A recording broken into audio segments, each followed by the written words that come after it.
Bueno, vamos a hacer un poco de análisis de esta imagen y cómo podemos abordarla a la hora de encajar. El encajado es uno de los temas que obviamente van a condicionar más el resultado del dibujo. Bueno, mira, con este modelo voy a mostrarte un poco qué tipo de cosas puedes observar cuando estás dibujando que te pueden ayudar indudablemente a sacar mejores resultados. Eh, cuando vemos esta imagen, inicialmente lo que estamos viendo es un cuervo y ya está, ¿no? Un cuervo oscuro, negro, con un aspecto un tanto metálico, etcétera, ¿no? Su ojo brillante, el pico sucio, una especie de pelos, bueno, plumas que parecen pelos, ¿no? Y otras que son más planas. Bueno, el caso es que nosotros entendemos esta imagen como lo que estoy diciendo, al fin y al cabo, un cuervo. Pero, pero cuando queremos dibujarlo tenemos que olvidarnos realmente de qué se trata y empezar a mirar otras cosas. Yo os voy a mostrar, o te voy a mostrar, perdona, te voy a mostrar qué tipo de cosas observo y cómo asocio otro tipo de información totalmente distinta a la que te acabo de contar, que es la que me va a ayudar a mí a dibujar. En primer lugar, puedo observar una especie de estructura que no es nada evidente, que incluso casi la podría crear yo, me la podría inventar, y de hecho me la voy a inventar, que está dentro de este modelo, dentro del dibujo, pongamos. Voy a ir marcando cosas que te pueden ayudar en esto, verás. Eh, Se trata de líneas que obviamente hay algunas muy explícitas, ¿no? Como podíamos ver esta de aquí. Hay otra también muy explícita, como podíamos ver esta. O esta otra, ¿verdad? Perdón, ahí. Son líneas que son muy evidentes, pero luego suceden otras que no lo son tanto. Y sin embargo nos ayudan después muchísimo a la hora de dibujar. Por ejemplo, te voy a poner más ejemplos. Bueno, vamos a fortalecer un poco las líneas exteriores. Observamos este punto de aquí, observamos esta línea de aquí, ¿vale? Fíjate que no estoy intentando hacer un pico, sino que observo la inclinación de toda esa línea. ¿Eh? Podemos ver este de aquí también, ¿verdad? Aquí ya habíamos dicho. Y, y ahora vamos a empezar internamente a ver cómo lo resolvemos. Resulta mucho más fácil, como te voy a mostrar, si empiezas a conectar cosas que están muy alejadas o que están separadas de alguna manera. Primero vamos a hacerlo con cosas que son más o menos próximas. Fíjate, el ojo, esta parte de aquí, bien, y fíjate cómo se alinea con esta mancha de ahí. Obsérvalo en el modelo, en el original, porque a esto se va a empezar a llenar de líneas y se va a perder todo, ¿vale? Observas ahí, ¿verdad? Bien, observa también cómo esta línea después continúa de alguna manera por aquí, ¿eh? Podemos ver esto, y torciéndonos un poquito llegamos a este otro punto, con lo cual prácticamente podríamos estar trazando la misma línea para todo ese bloque. De igual manera podríamos estar observando este y además va casi en paralelo, fíjate, desde esta esquinita que se nos ha generado ahí, como tenemos aquí otro espacio entre plumas. Esto nos va a permitir agrupar bloques más o menos grandes que después son fácilmente divisibles, pero si no los agrupamos primero nos resultará mucho más difícil. Más cosas, por ejemplo, ¿ves esta manchita de aquí, este puntito de ahí? Bien, pues eso fíjate cómo se alinea con esto otro. Es un juego como de ir descubriendo esas estructuras ocultas y te van a ayudar muchísimo. Observa cómo aquí hay un cambio de tono en este punto, en esta zona de aquí, ¿vale? ¿Ves esa zona de cambio de tono? Lo aprecias, ¿verdad? Y como si alargamos, otra vez en línea paralela con esas otras que se han ido generando, si alargamos, nos encontraríamos el pico ahí en el otro extremo. Lo tenemos, ¿verdad? Bien. Bueno, según vamos haciendo divisiones, cada vez resulta más fácil, porque una vez que tenemos que tenemos establecidas estas líneas y nos van saliendo esas geometrías, las divisiones generales son más fáciles, o sea, las divisiones internas, perdón, son más fáciles. Por ejemplo, tenemos desde aquí hasta aquí, esta división es muy sencilla, es casi la mitad, es un poquito más abajo de la mitad, ¿no? Cuando ya tenemos eso calculado, encontrar esta ya resulta bastante sencillo. Observa cómo desde aquí hasta aquí resulta muy fácil encontrar esta de aquí. Desde aquí hasta ahí, hasta el extremo, resulta muy fácil encontrar esto. Bueno, ¿veis cómo va saliendo esa estructura que nos permite dividir en luces y sombras al final todo el dibujo? Observamos cómo esta también pues tiende aquí, ¿vale?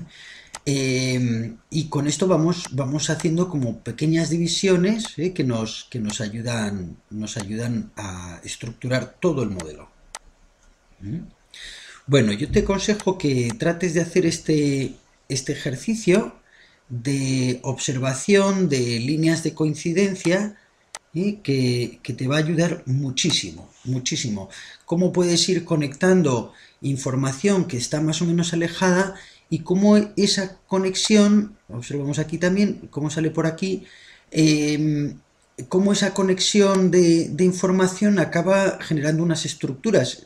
Curiosamente, esas estructuras, si la composición está cuidada por parte del fotógrafo, o el caso del pintor, que es una de las cosas que veremos más adelante también, si está cuidada esa estructura, resulta que empiezan a aparecer elementos curiosos, ¿no? Como por ejemplo los paralelismos, ¿no? Esta línea es prácticamente paralela a esta, prácticamente paralela a esta, prácticamente paralela a esta, y pues casi con esto, ¿no? Nos salen bloques divisores grandes, ¿no? De estructuras grandes que podemos entender con facilidad. Aquí tenemos, por cierto, otra. Si empezamos a ver así, los modelos de repente se simplifican muchísimo porque no estamos atentos o no estamos pendientes de qué objeto estamos dibujando, es decir, qué es ese objeto, sino cómo lo vemos y sobre todo ahora en esta fase, cómo son estas estructuras internas.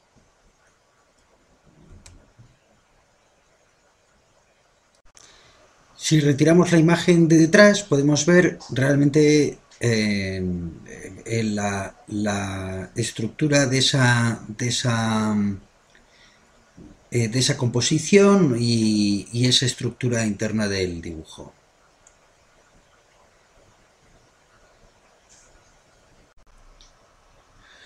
Bueno, verás, más cosas que puede decirse que observamos cuando estamos dibujando este tipo de modelos, este tipo de imágenes. Aprovechando que está muy contrastada, que es una imagen en clave baja, se llama concretamente,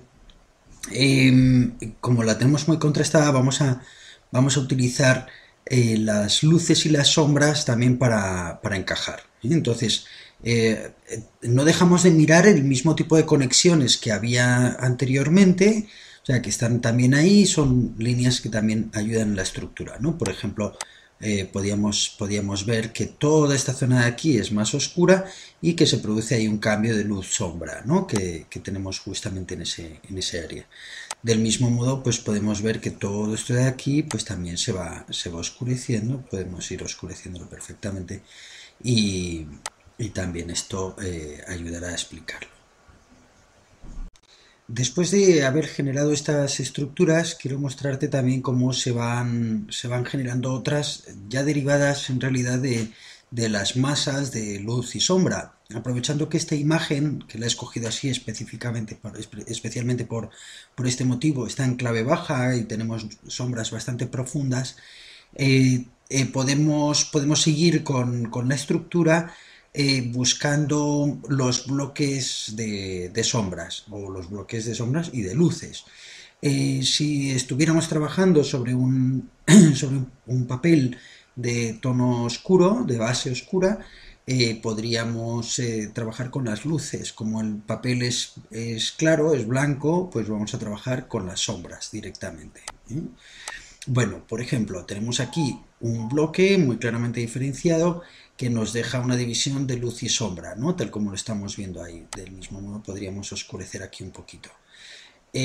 podemos continuar por esta parte. Verás que esas luces y sombras se van acomodando a la estructura previa, a la que ya teníamos trazada. Yo la hice en rojo no con intención de que quede en rojo, sino que la viéramos antes en la explicación, la viéramos con más claridad. Si voy ahora buscando esas zonas de luz y sombra generales, con muy poquito trabajo vamos a tener una primera, por lo menos una primera impresión, unos primeros bloques que van a ayudar a entender la imagen en un plazo realmente muy breve. Vamos a tener enseguida ya algo trazado todo esto. Una de las ventajas de trabajar así, aparte de la rapidez, es que el aspecto del dibujo es siempre muy fluido, tiene un aspecto, pues, ¿cómo diría? Pues que resulta muy agradable, especialmente por ese motivo, ¿no? Que es un tipo de trabajo muy pictórico, ¿no? Podríamos decir más bien, muy pictórico. Entonces, bueno, vamos a ir manchando.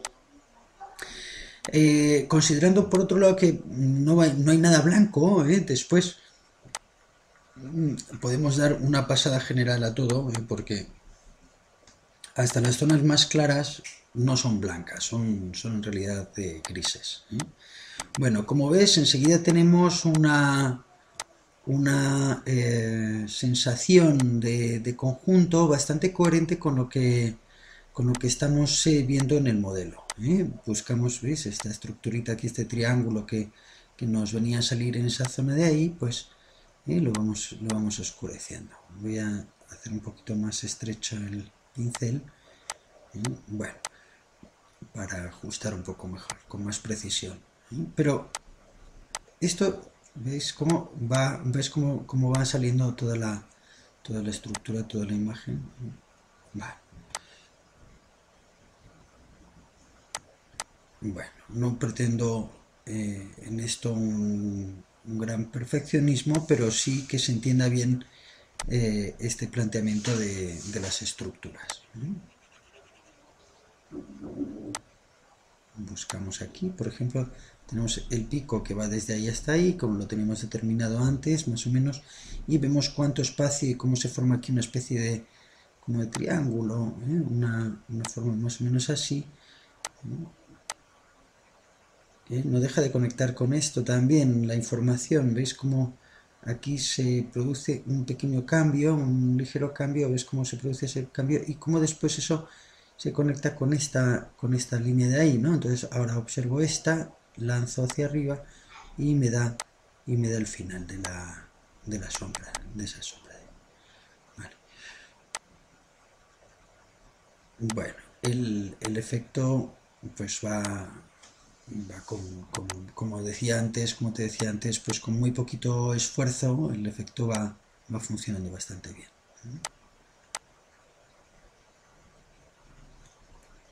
Esto lo podemos hacer igual con carbón, hombre, las tintas son siempre más arriesgadas, ¿no? Pero igual con carbón, con lápices, podemos ir intentando. Bueno, recuerdas que antes ya habíamos determinado esta estructura de esta línea y esta otra que generaban aquí un bloque, ¿no?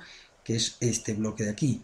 Bueno, si ahora pensamos en cómo dividirlo, verás que con muy poquito esfuerzo nos encontramos primero también con más o menos estas dos formas. Verás que va como adivinándose por aquí en la primera estructura de plumas, que es esta de ahí, y estas dos nuevamente agrupadas. Yo no intento que se vean todas las plumas desde el principio, ni muchísimo menos, porque de hecho yo me voy a desconsiderar que se tratan de plumas, no me interesa en absoluto ahora mismo. Lo único que me interesa es que el claroscuro esté funcionando en todo este conjunto. Vuelvo para allá, luego si acaso pues volveré por aquí. Verás también que me interesa que se vaya haciendo el dibujo un poco a la par, todo más o menos al mismo tiempo. No corro a intentar definir una zona pues muchísimo, porque eso no me va a permitir después tener un cierto equilibrio de todo el conjunto. me resulta mucho más cómodo si voy avanzando poco a poco en todo simultáneamente y voy dejando que, que el propio dibujo o sea, el propio modelo me vaya como pidiendo cada vez un poco más de detalle. Esto voy a adelantarme un poco a cosas del futuro, pero esto también te permite después, aunque no es el objetivo o no sería el objetivo en este ejercicio, te permite después ir dando importancia a cosas que te interesan más. Imagínate que dices, bueno, pues a mí las zonas que más me interesan o a las que querría dar más énfasis, pues van a ser el ojo, que tiene una textura tan característica, ¿no? Tan vítrea, tan cristal, y la sensación de las plumas por aquí, pero todo esto igual pues se convierte en una zona de menor importancia, menos interés para mí. Bueno, pues si eso sucede así, pues cuando estás trabajando a esas zonas luego las vas a dejar ahí como medio hechas y el resto es algo, bueno, lo que te interesa específicamente, pues es a lo que más importancia, más trabajo le vas a dedicar, con lo cual pues te va a resultar más pues, un efecto más realmente más personalizado, ¿no? No estás copiando puramente el modelo, sino que lo trabajas literalmente a tu gusto, de acuerdo con tu interés, ¿eh? Esto es ya digamos que son fases un poquito más avanzadas, pero es bueno ya ir teniéndolas en cuenta porque cuando vas tomando decisiones respecto a qué partes tienen más importancia para ti y cuáles menos, pues eso al final acaba generando una imagen más elaborada o más, digamos, más que elaborada, perdón, más interesante y más personal.